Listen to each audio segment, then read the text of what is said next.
Hello, welcome to lesson 42, especially for our American friends who don't understand our British ways, mushy peas. But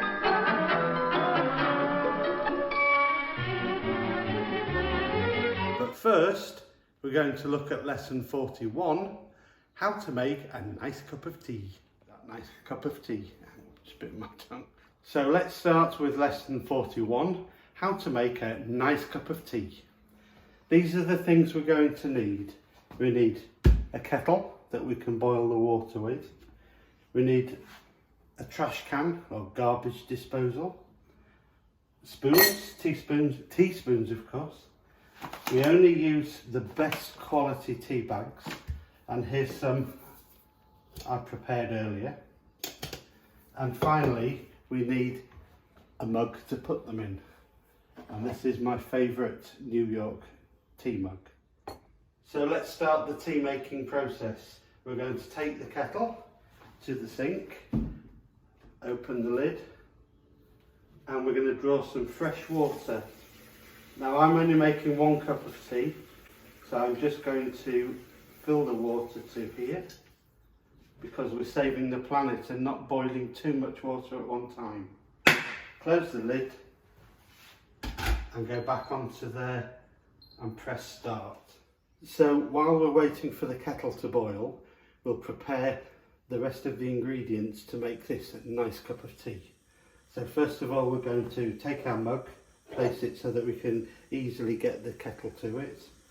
Take out 1 tea bag, just 1 tea bag per person, and you'll see they're round with perforations to let the flavour flood through.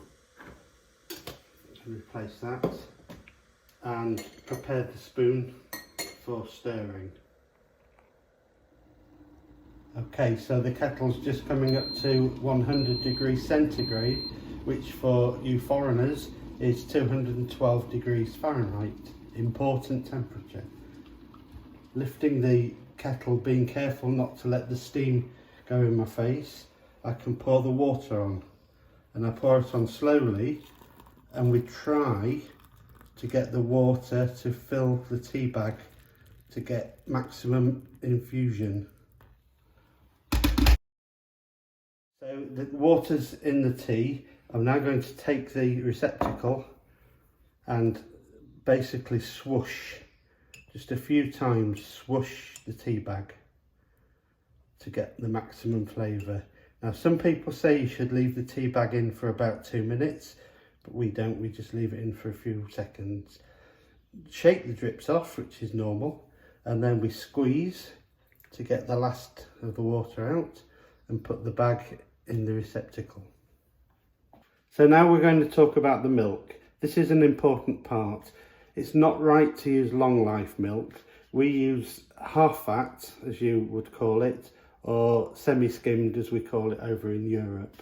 So we're going to take some semi-skimmed, remove the lid, checking that it's in date, which this one is, and we're going to pour just a splash, not a dash, just a splash, and stir clockwise, because clockwise is important, and then anti-clockwise.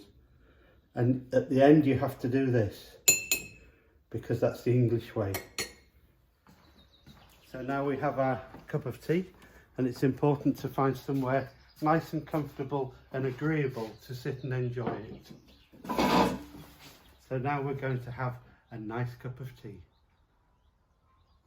Well, you could have made one for me.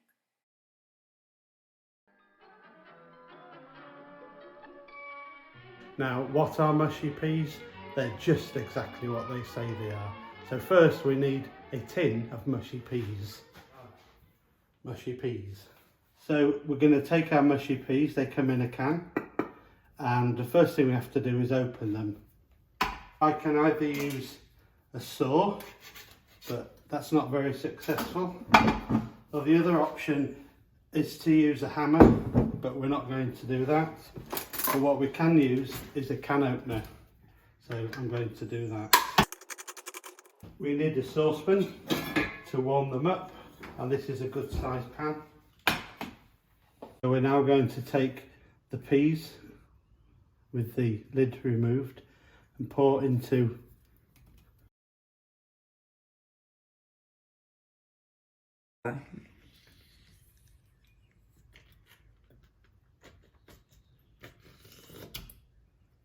There, that's got them out of the can. So the next bit, because it's cooking, I'm not allowed to do this. It's outside of health and safety. So Jerry's going to perform the next task. The first thing we need is a wooden spoon. It can be metal, but we prefer wooden to loosen up the contents. Turn to a gentle heat and put on. And now we need to constantly stir to make sure that the peas don't burn onto the pan. So now the peas are nice and hot, one final stir and they can be served up.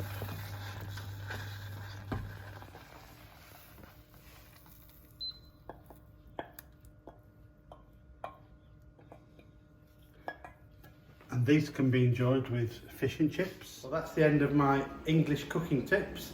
So if you want to try them at home, please feel free to do so. Bye bye.